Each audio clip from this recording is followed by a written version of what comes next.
Hello viewers, I am going to discuss with you the topic of non-rivalry and public goods.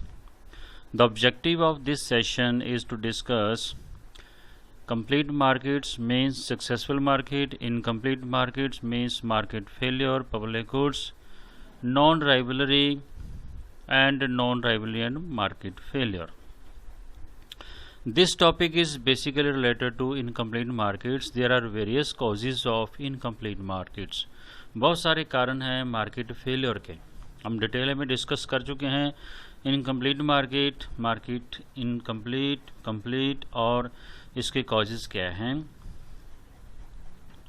तो there are various causes. One is externality, one is second is non exclusion, non rivalry, asymmetric information, non convexity.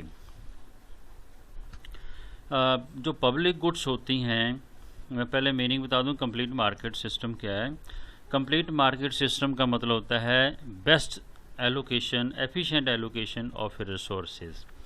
अगर allocation resources efficient है, जितने भी transactions हैं वो maximum हम include कर रहे हैं सिस्टम के अंदर, मार्केट सिस्टम सिग्नल प्रोवाइड कर रहा है प्रॉपर, तो हम कहते हैं हमारा मार्केट सिस्टम कंप्लीट है.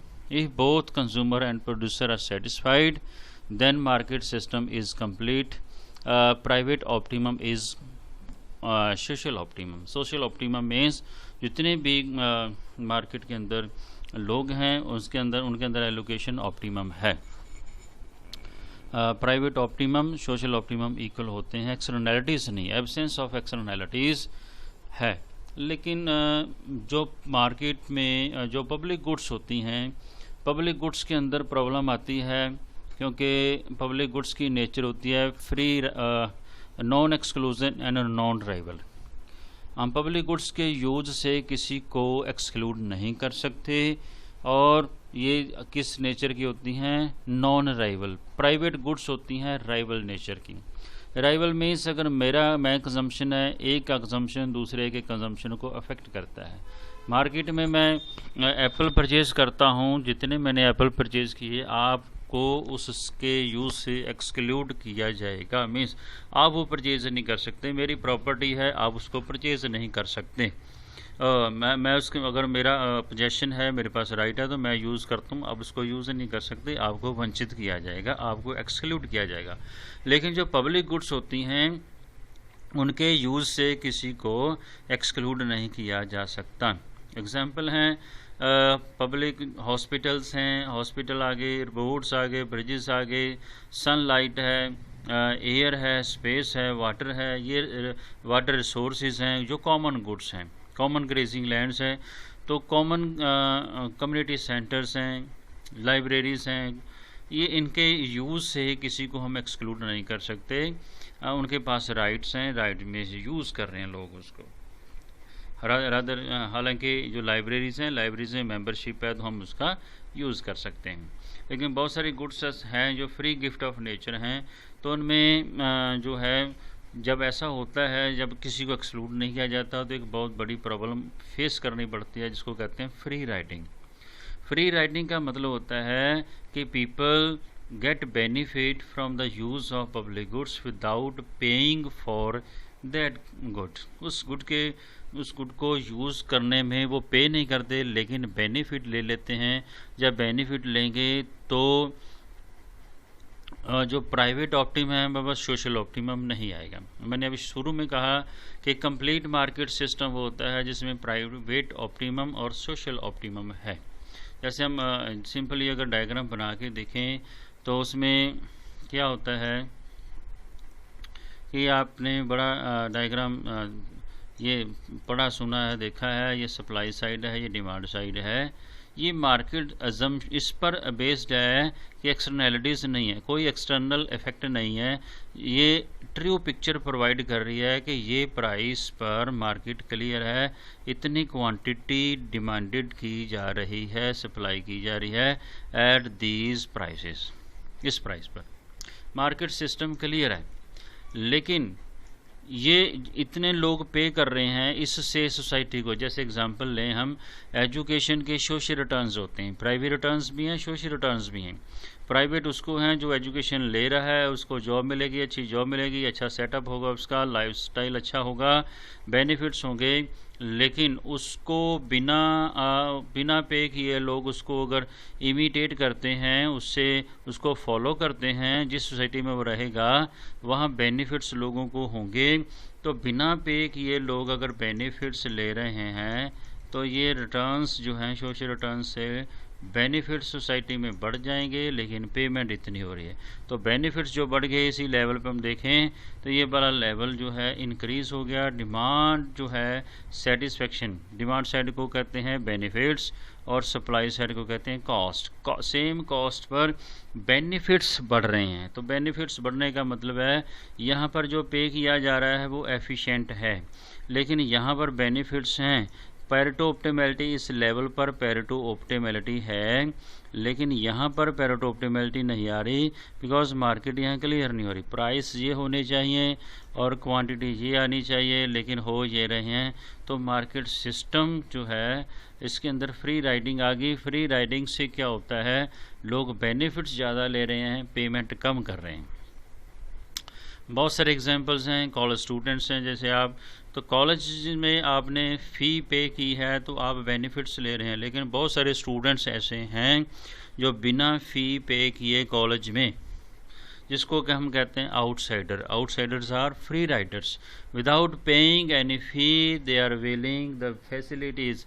कैंटीन में घूमते हैं, कॉलेज घूमते हैं, तो वो क्या है, फ्री राइडिंग है, जिसको हम सिंपली कहते हैं गेड़ी लगाना। वो गेड़ी लगा जाते हैं, चक्कर लगा जाते हैं, फ्री राइडिंग है। तो बिना पे किए बेनिफिट लेना फ्री राइडिंग होता है। फ्री राइडिंग से जो प्राइवेट ऑप्टिमम है वो सोशल ऑप्टिमम नहीं होता। बेनिफिट्स लोग ज़्यादा ले रहे हैं, पेमेंट कम आ रही है, पेमेंट कम है। तो इसका मतलब क्या, अगर हम टेक्निकली देखें, marginal cost is not equal to marginal benefits. Marginal benefits are greater, marginal benefits these are marginal, इसको कहते हैं private marginal, private marginal benefits हैं ये आपके सोशल बेनिफिट्स आ गए, मार्जिनल सोशल बढ़ गए, एक्सटर्नल बेनिफिट्स हो गए, एक्सटर्नल बेनिफिट्स हो गए।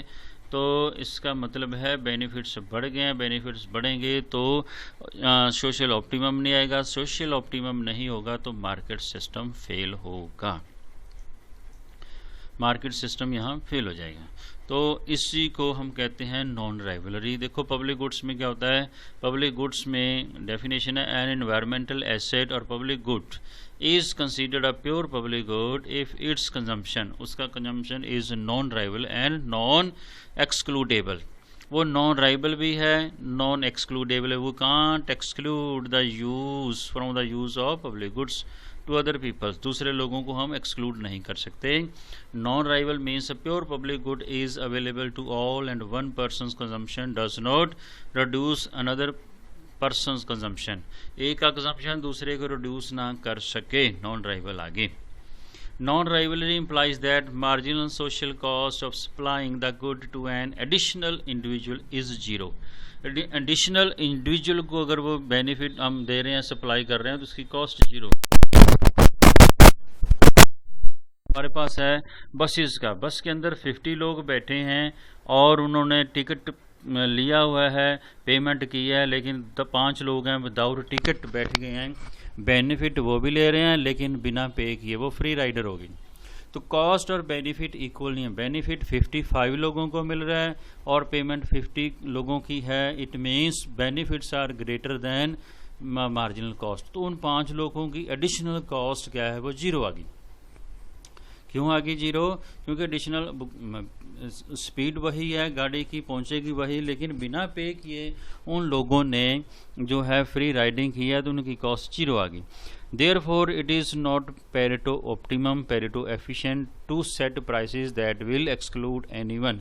तो अगर हम प्राइसेस इस तरह से डिसाइड कर दें कि लोगों को बेनिफिट्स ज़्यादा हों और आपका जो प्राइसेस हैं वो कम हों, तो इसका मतलब है पैरेटो ऑप्टिमम नहीं है। माइक्रो इकोनॉमिक्स में हम पढ़ चुके हैं जैसे डायग्राम है, हम यूटिलिटी वाले पार्ट में पढ़ते हैं कि price of X is equal to marginal utility of X. Marginal utility side क्या है? ये आपका बेनिफिट है, ये आपके क्या है, पेमेंट कर रहे हैं आप। तो जितना पे किया उतना बेनिफिट है, तो कंज्यूमर इक्विवेलेंट में होता है, कभी ऐसा नहीं होता, कभी ऐसा नहीं। ग्रेटर देन और लेस देन कभी नहीं होता, इक्वल टू होता है। अगर प्राइसेस ग्रेटर हैं और यूटिलिटी कम है तो कमोडिटी को कम करेगा, प्राइसेस इक्वालिटी आ जाएगी। इक्वालिटी के ऊपर ऑप्टिमैलिटी है और बिना इक्वालिटी के ऑप्टिमैलिटी नहीं है, तो ये ऑप्टिमम नहीं होगा। अगर ऑप्टिमम नहीं है तो मार्केट सिस्टम क्या है, फेल। फिर रिपीट कर रहे हैं, पब्लिक गुड्स जो होती हैं वो उनमें प्रिंसिपल अप्लाई होता है, वो नेचर की होती हैं, नॉन राइवल और नॉन एक्सक्लूडेबल होती हैं। इस केस में प्रॉब्लम आती है कि कुछ लोग जो हैं फ्री राइड करते हैं, फ्री राइड में बेनिफिट्स बढ़ जाते हैं, कॉस्ट कम रह जाती है। कॉस्ट गिवन पर बेनिफिट्स बढ़ना, ये मार्केट फेलियर है। तो मार्केट फेलियर नॉन राइवलरी में कब क्या कैसे होता है? Non rivalry means public goods होती हैं, पब्लिक गुड्स में किसी को भी हम एक्सक्लूड नहीं कर सकते। It means non rivalry means marginal cost of additional जो कंजम्पशन है, एडिशनल सब जो लोग उसका बेनिफिट्स ले रहे हैं उसकी कॉस्ट जीरो होती है। तो उसमें क्या होता है, मार्केट सिस्टम फेल हो जाता है, क्योंकि मार्केट उसको कंसीडर नहीं कर रही। जैसे हमने पढ़ा, मार्केट मैकेनिज्म है, जितनी क्वांटिटी डिमांडेड और सप्लाइड होती है उसी पर मार्केट क्लियर होती है, अदरवाइज मार्केट जो है वो क्लियर नहीं है, दूसरे को सिग्नल प्रोवाइड नहीं करती वो। तो इसी प्रॉब्लम को हम मैथमेटिकली इलस्ट्रेशन से एक्सप्लेन कर सकते हैं और easily. Suppose there are two persons, Riley and Ollie, दो लोग हैं, वो पब्लिक गुड में कंट्रीब्यूट कर रहे हैं। पब्लिक गुड क्या है? Abatement efforts to reduce emission that are fear to reduce. Ozone layer को डिप्लीशन हो रहा है, पोल्यूशन से ग्लोबल वार्मिंग हो रही है, तो उस प्रॉब्लम का अबेटमेंट के लिए मीन्स उसकी एमिशन की कॉस्ट को, एमिशन को रिड्यूस करना उनका ऑब्जेक्टिव है। तो एमिशन को रिड्यूस करने के लिए वो क्या कर रहे हैं, एफर्ट्स कर रहे हैं, कंट्रीब्यूट कर रहे हैं। तो कंट्रीब्यूट करने का मतलब टू गुड्स, दो लोग हैं पब्लिक गुड्स में कंट्रीब्यूट करेंगे, तो हम इसको यूटिलिटी एनालिसिस से एक्सप्लेन करेंगे। हम पढ़ के आए हैं, पैरेटो ऑप्टिमैलिटी में भी पढ़ा है और इंडिफरेंस कर्व में भी पढ़ा है। अगर इक्विलिब्रियम जो होता है यूटिलिटी एनालिसिस के अंदर, अभी मैंने बताया मार्जिनल एनालिसिस में पी यू जो है P X is equal to M U X. अगर हम इंडिफरेंस कर्व की बात करते हैं तो इंडिफरेंस कर्व में, इंडिफरेंस कर्व है ये बजट लाइन और ये हमारा इंडिफरेंस कर्व है। इंडिफरेंस कर्व यहाँ पर टच कर रहा है, तो ये इक्विलिब्रियम पॉइंट है। ये इक्विलिब्रियम पॉइंट बता रहा है कि दो कमोडिटी हैं, हम कहें यहाँ पर आपके पास जेड है, यहाँ क्यू है, यहाँ इस केस में जब हम जो एग्जांपल ले रहे हैं इसकी वजह से, अदरवाइज वाई और एक्स होता है। और इक्विलिब्रियम पॉइंट यहाँ पे क्या आएगा, जब हम कहेंगे, हम इसको कहेंगे P X upon P Y is equal to M U X divided by M U Y, M U Y. इस ये पॉइंट आता है एम अपॉन पी वाई, अगर वाई कमोडिटी ले रहे हैं। ये आता है एम अपॉन, एम क्या है, मनी जो आपके पास इनकम है, P M upon P X. जब हम इसकी स्लोप लेंगे, परपेंडिकुलर अपॉन बेस लिखा जाएगा, तो एम से एम कैंसिल होगा, इसकी वैल्यू आ जाएगी P X upon P Y. इसका स्लोप होता है delta Y upon delta X which is equal to M U X divided by M U Y. Two commodities हैं, तो ऐसा है, इक्विलिब्रियम पॉइंट आ गया। इस एनालिसिस से हम यूज़ करेंगे, ये बजट लाइन है।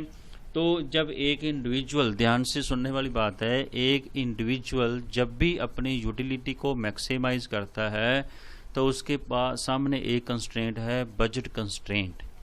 Given the income level, income level उसका गिवन है, तो वो मैक्सिमाइज करना चाहेगा अपने यूटिलिटी को subject to budget constraint. Budget constraint क्या होगा, M is equal to P X into X and plus P Y into Y. Y means यहाँ कितनी कमोडिटी वाई की परचेज करोगे, कितनी एक्स की करोगे, उनके प्राइसेस से मल्टीप्लाई कर दो, आपके पास टोटल बजट कंस्ट्रेंट इनकम आ जाएगा। सपोज एक्स जो है उसका प्राइस 2 है और इसका प्राइस आपके पास 2 आ गया, आपके पास 10 रुपीज़ हैं, और वाई का जो प्राइस है वो 1 रुपी है। कितना कमोडिटी आप इनकी परचेज़ करेंगे वो 10 के इक्वल आ जाए, इसको कहते हैं बजट कंस्ट्रेंट। तो हम कहेंगे अगर ये इसको 3 किया जाए, इसको हम 4 कर दें, तो हमारे पास जो टोटल आ जाएगा इनकम सारी की सारी खर्च करके हम यूटिलिटी को मैक्सिमाइज़ कर सकते हैं। इस कंसेप्ट से हम अपने इसको एग्जांपल को एक्सप्लेन करेंगे। हम जूम कर रहे हैं कि वो 2 लोग हैं। पब्लिक गुड क्या है यहाँ पे, पब्लिक गुड हमारे पास है क्यू, और इस क्यू से क्यू को 2 पार्ट्स में डिवाइड किया है, ये क्यू आर और Q O. R means Riley, O means Ollie. तो 2 हैं, दोनों लोग कंट्रीब्यूट कर रहे हैं। क्यू आर ये करेगा, क्यू ओ करेगा, टोटल पब्लिक गुड कितनी होगी, क्यू। अब ये यूटिलिटी को मैक्सिमाइज़ करना चाहते हैं, तो यूटिलिटी मैक्सिमम कहाँ होगा। यूटिलिटी मैक्सिमम के लिए हम जनरल एक यूटिलिटी फंक्शन बना रहे हैं।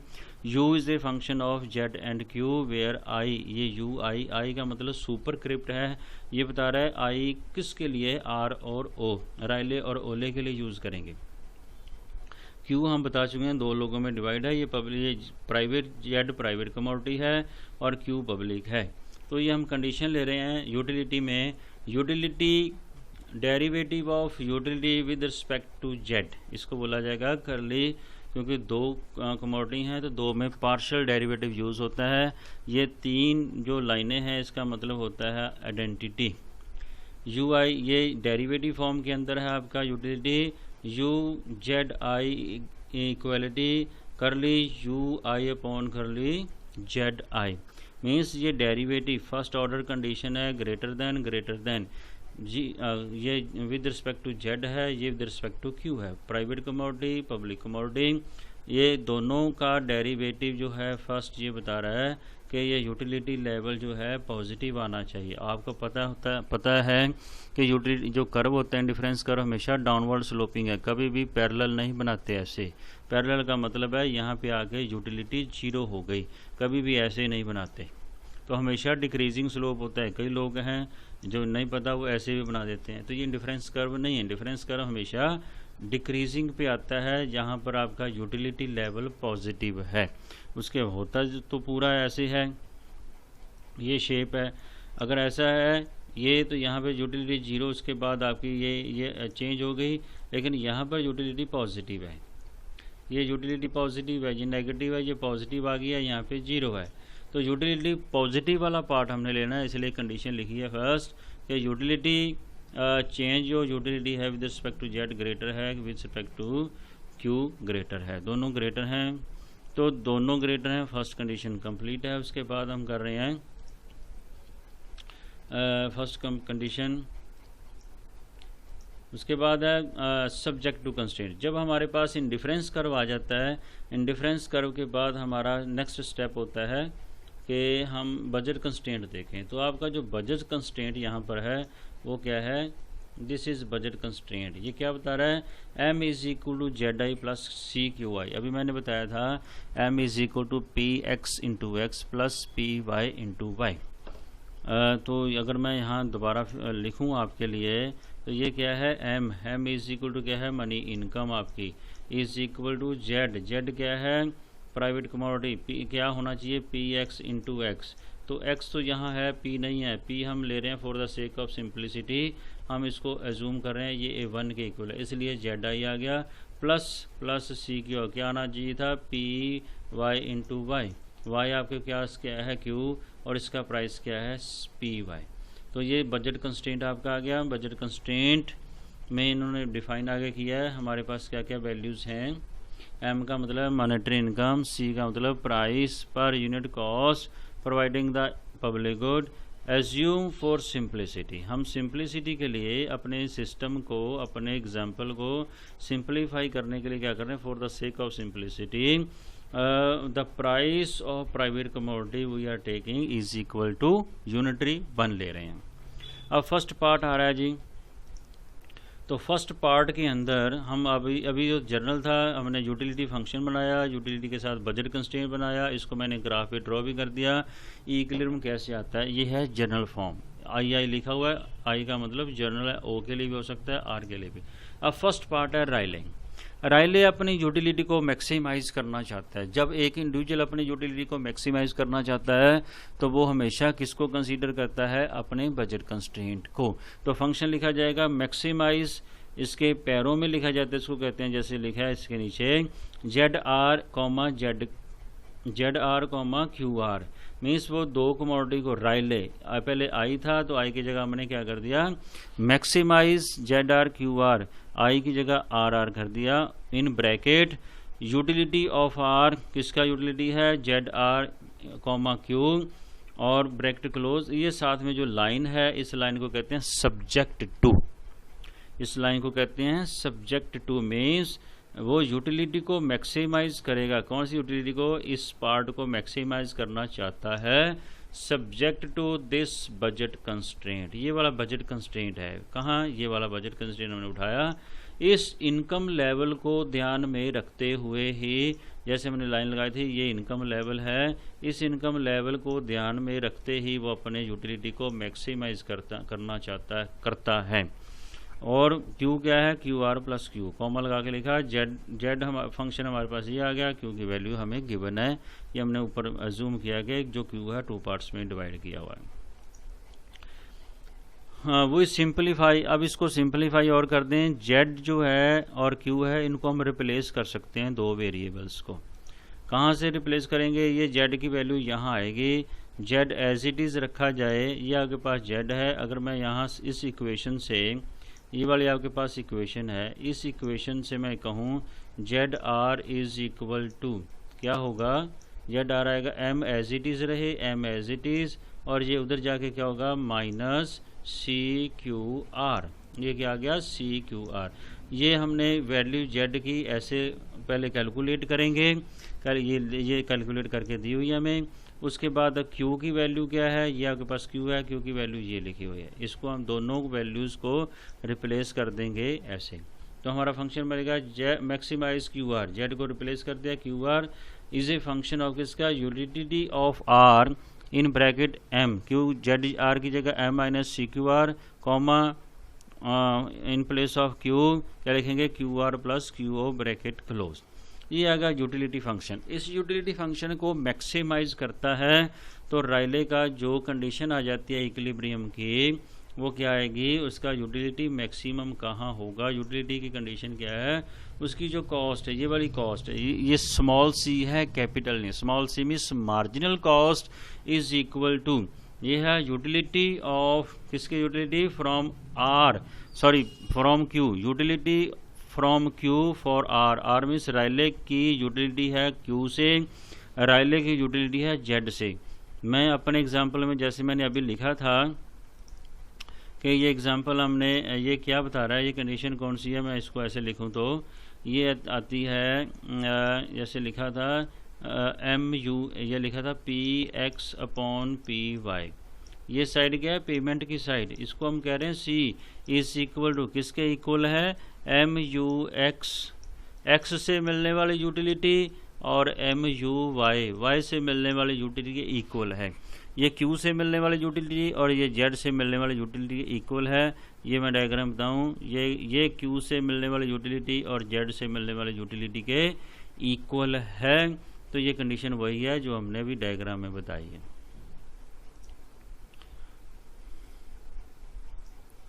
तो कंडीशन क्या होगी, ये आपकी कंडीशन आ गई, small C is equal to utility ratio of utility from Q and Z. इसको और करके हम लिख सकते हैं, जो यूटिलिटी जो M U X upon M U Y होता है उसको कहते हैं M R S, slope of indifference curve. M R S means marginal rate of substitution of X for Z और रायले के लिए, आर मीन्स रायले के लिए, क्यू मीन्स पब्लिक गुड और Z means private. Private public का जो एम आर एस है वो ये आ गया इन दोनों से।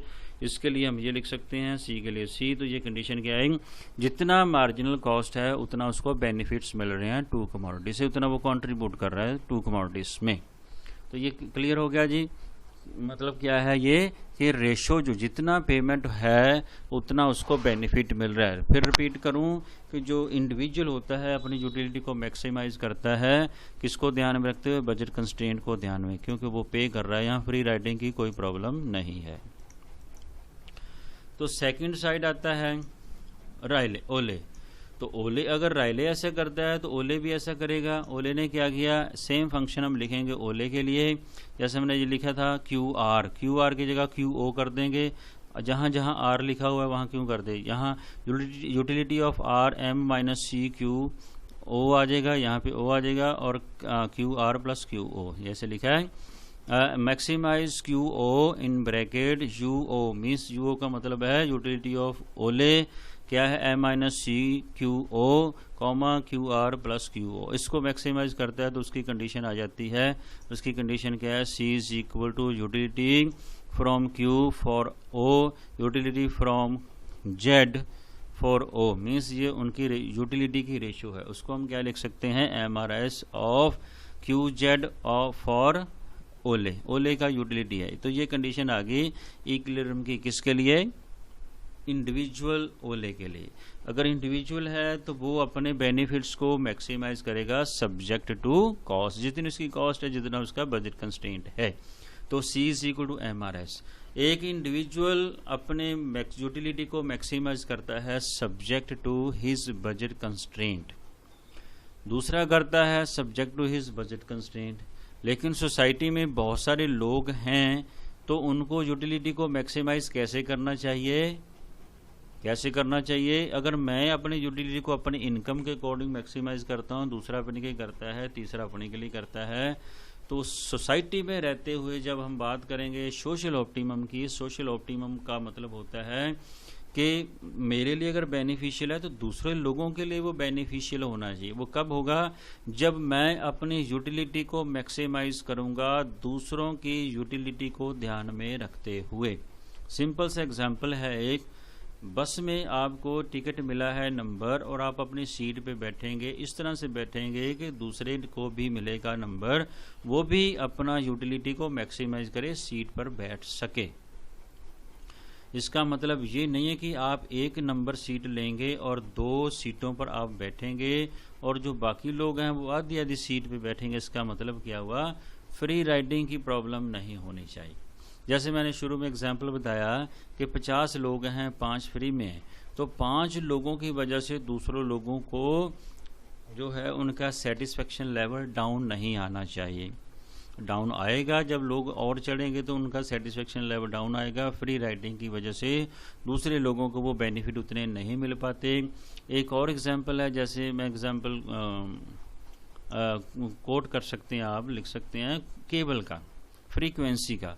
जब फ्रीक्वेंसी आपको 10 लोगों ने पे किया तो 10 लोगों को फ्रीक्वेंसी उसकी केबल की कनेक्शन की मिलती है। तो अगर लोग चोरी करते हैं, फ्री राइडिंग करते हैं, कुंडी लगाते हैं, बिना पे किए सर्विसेज अवेल करने की कोशिश करते हैं, तो उसकी फ्रीक्वेंसी कम होगी। तो इसका मतलब 10 लोगों ने पे किया और 15-20 लोग जो हैं वो उसका बेनिफिट्स ले रहे हैं, तो जिन लोगों ने पे किया उनको वो बेनिफिट उतने नहीं मिल पाएंगे। उनकी जो पिक्चर है, पिक्चर क्वालिटी डाउन आएगी, फ्रीक्वेंसी कम होगी। ये फ्री राइडिंग है। तो फ्री राइडिंग है। ऐसे ही कनेक्शन लोगों ने, इलेक्ट्रिसिटी कनेक्शन 20 लोगों ने लिया है लेकिन 10 लोग हैं वो चोरी करते हैं, तो इलेक्ट्रिसिटी का जितनी वोल्टेज आनी चाहिए वो डाउन जाएगी। डाउन जाने का मतलब है कि फ्री राइडर्स हैं, पेमेंट जो है वो 10 लोगों की है, 20 लोगों की है, लेकिन बेनिफिट्स ले रहे हैं 40 लोग। तो कॉस्ट कम है, बेनिफिट्स बढ़ गए। This is free riding, this is the problem of non rivalry and public goods. लेकिन एक इंडिविजुअल जैसे करता है तो अपने वो बजट को देखता है। सोशल लेवल पे क्या होना चाहिए, देखो, turning to the question of socially optimum allocation of resources for the public good. तो क्या होना चाहिए वहाँ, अगर राइले अपने यूटिलिटी को मैक्सिमाइज करता है तो वो क्या देखेगा, budget constraint of old age utility. ये देखो मैं बता रहा हूँ कि हम राइले के पॉइंट से पढ़ रहे हैं, आप ओले का भी लिख सकते हैं, किसी का एक का लिख दो। यहाँ लिखा है मैक्सिमाइज क्यू आर किसके लिए? रायले मैक्सिमाइज करना चाहता है किसको? यूटिलिटी को, लेकिन किसको ध्यान में रखेगा? सब्जेक्ट टू, ये दूसरे की यूटिलिटी को हमने न्यू से वी से डिनोट किया है। इस वाले पार्ट को मैं बताऊं, ये दूसरे ओले को हम क्या कर रहे हैं, ओले का यूटिलिटी है वो वी से डिनोट कर रहे हैं। कोई भी आप लिख सकते हैं, आर क्यू जो और कोई वेरिएबल हैं, ए बी सी डी, कोई आपको अच्छा लगे वो लिख दो।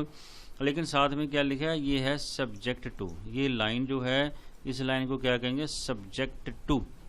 अगर वो मैक्सिमाइज करता है, रायले अपने यूटिलिटी को, इस यूटिलिटी को मैक्सिमाइज करता है, पहले हम कह रहे थे अपने इनकम को देखता है, लेकिन जो लोग हैं दो होंगे तो एक आदमी मैक्सिमाइज करेगा, दूसरे के यूटिलिटी को ध्यान में रखते हुए करेगा।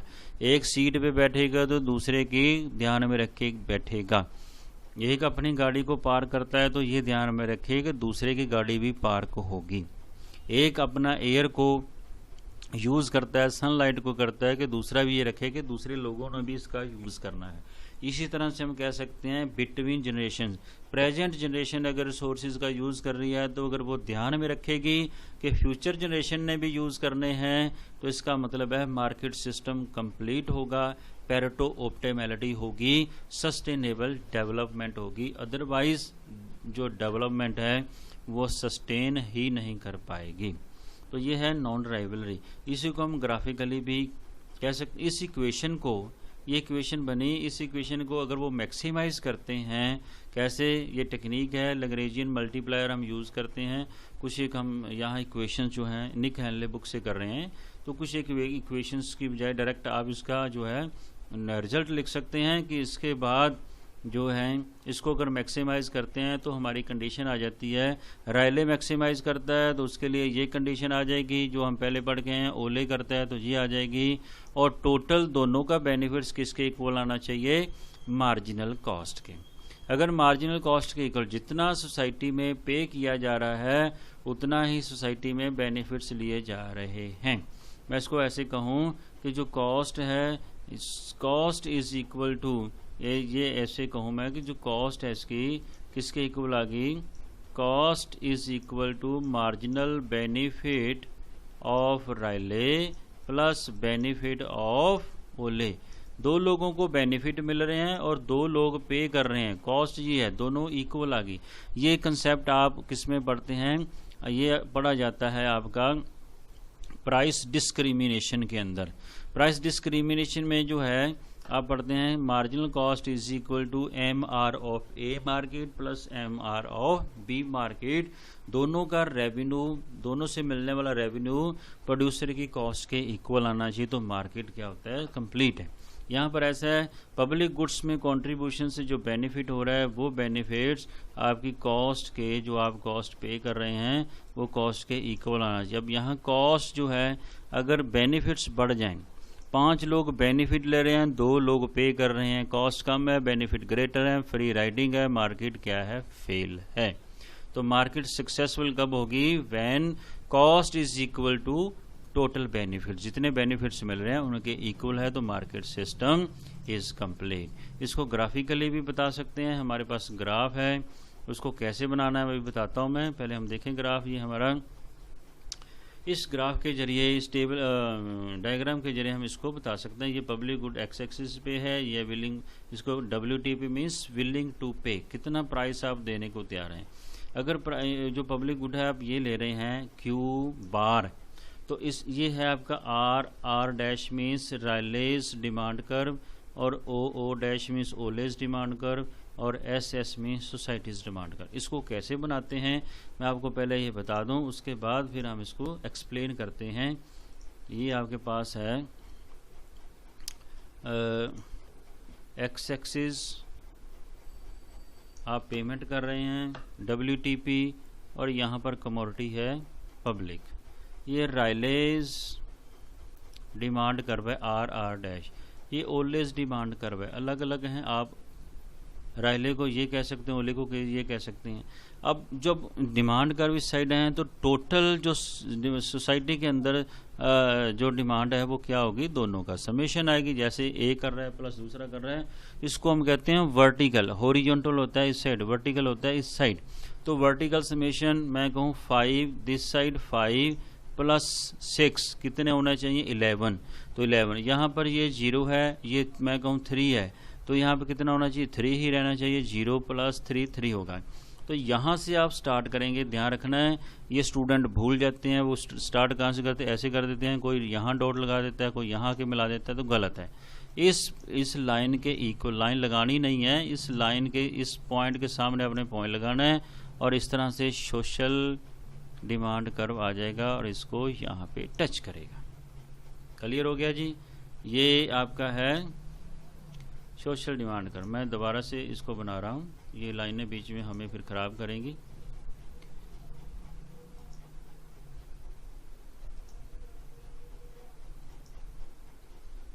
ये आपके पास है डिमांड कर्व ऐसे, सॉरी ये आपका डिमांड कर्व ये वाला आ गया। तो इस तरह से इंडिविजुअली अगर क्वालिटी क्वांटिटी कही जाए कि ये है, तो आप कितना प्राइस देने को तैयार हैं, इतना प्राइस देने को तैयार होंगे। WTPR- लिखा हुआ है, WTPO- लिखा हुआ है, ओले ये करेगा और सोसाइटी में इतना लोग पे कर रहे हैं। लेकिन अगर मार्जिनल कॉस्ट हम कहेंगे ये हमारी मार्जिनल कॉस्ट है, इस मार्जिनल कॉस्ट के इक्वल दोनों का बेनिफिट आना चाहिए। वो कितना आएगा, हम यहाँ से लाइन ड्रॉ करेंगे जहाँ marginal cost social SS curve को SS- को क्रॉस कर रही है मार्जिनल कॉस्ट कर, हम यहाँ से ऐसे लाइन ड्रॉ करते हैं। तो ये बता रहा है इस क्वांटिटी, ये क्वांटिटी स्टार है, स्टार का मतलब ऑप्टिमम है, ये पब्लिक गुड्स ऑप्टिमम है, तो ये इसका कंट्रीब्यूशन इतना होगा, ये इतना पेमेंट करेगा, ये ओले ये करेगा, तो टोटल सब कितना किया जाएगा, टोटल दोनों का समेशन, ये 5 है ये 10 है, टोटल 15 आना चाहिए। तो इक्विलिब्रियम पॉइंट यहाँ होगा। हम डायग्राम देखते हैं, वहाँ क्लियर दिखेगा। अब ये देखो, ये हमारा पेमेंट साइड है, ये आपका क्वांटिटी है, ये रायले का डिमांड कर्व है, ये ओले का डिमांड कर्व है, ये वाला ये ओलेस डिमांड कर्व है, ये पार्ट, ये लाइन ओले का है, ये रायले है, टोटल क्या होगा समेशन, इस लाइन के इक्वल ये डॉट लगा है, तो ये लाइन क्वांटिटी अगर Q स्टार है तो रायले ये WTPR ओले WTPO सोसाइटी में WTPS किया जाएगा।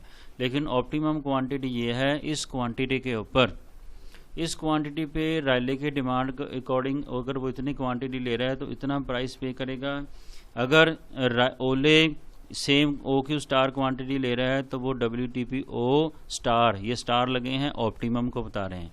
तो सोसाइटी के अंदर टोटल कॉस्ट कितनी आ रही है, इस पॉइंट पर कॉस्ट आ रही है, इस पॉइंट के ऊपर जो है यहाँ पर, इस पॉइंट के ऊपर इक्विलिब्रियम पॉइंट आ रहा है। इस पॉइंट को आप लिख भी सकते हैं यहाँ पे equilibrium point, this is equilibrium point where C is equal to, आपने लिखा था MRS, ये MRS कहाँ से आया, ये लाइन बता रही है, ये लाइन MRS किसकी है, R की, प्लस MRS ऑफ ओले, दिस इज MRS ऑफ ओले।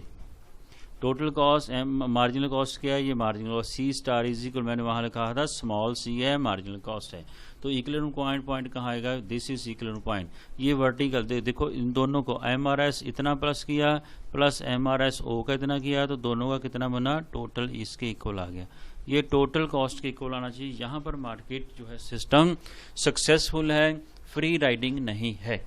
मीन्स जितनी कॉस्ट सोसाइटी में है उतना ही बेनिफिट्स हैं, बेनिफिट्स अलग नहीं है, कॉस्ट अलग नहीं है। अगर बेनिफिट्स बढ़ जाते हैं, C कम रह जाए, बेनिफिट्स बढ़ जाएं, तो इसका मतलब फ्री राइडिंग है। फ्री राइडिंग है तो इसको कहेंगे मार्केट सिस्टम फेल है, कंप्लीट नहीं है। This is all about non rivalry. ऐसा ही सोसाइटी में होता भी है, फ्री राइडिंग बहुत है। फ्री राइडिंग जितना हम बेनिफिट्स ले रहे हैं एक्चुअली में होना भी ऑनेस्टली ऐसे ही होना चाहिए। अगर हम किसी कमोडिटी के लिए किसी के बेनिफिट ले रहे हैं तो हमें पे करना चाहिए। अगर पे करते हैं तो सिस्टम कंप्लीट है, सिस्टम हमारा फेल नहीं होगा। मार्केट फेलियर का कारण ही यही है। तो ऐसे ही अगर हम आध्यात्मिक तौर पे देखें तो हम अगर कहीं से कोई बेनिफिट ले रहे हैं तो हमें पे करना चाहिए, तो हमारा जो अध्यात्म लाइफ है वहाँ पर सिस्टम फेल नहीं होगा। जैसे हम कहते हैं हमारे जो हैं अच्छे कर्म और बुरे कर्म, तो अच्छे कर्म ही रहेंगे, बुरे नहीं होंगे, तो मार्केट सिस्टम फिर फेल नहीं होगा। तो अदरवाइज़ हमारे पास सारा कुछ होते हुए भी हमें मुसीबतों का सामना करना पड़ता है। क्यों करना पड़ता है? क्योंकि कहीं ना कहीं मार्केट सिस्टम फेल हुआ, बेनिफिट्स हमने लिए, पे नहीं किया। तो पे करना चाहिए, पेमेंट करके ही बेनिफिट्स लेने चाहिए। तो मार्केट सिस्टम क्या होता है? कंप्लीट माना जाता है। ये है this is all about non rivalry and public goods. ये इसका रेफरेंस है, इस बुक से आप कर सकते हैं।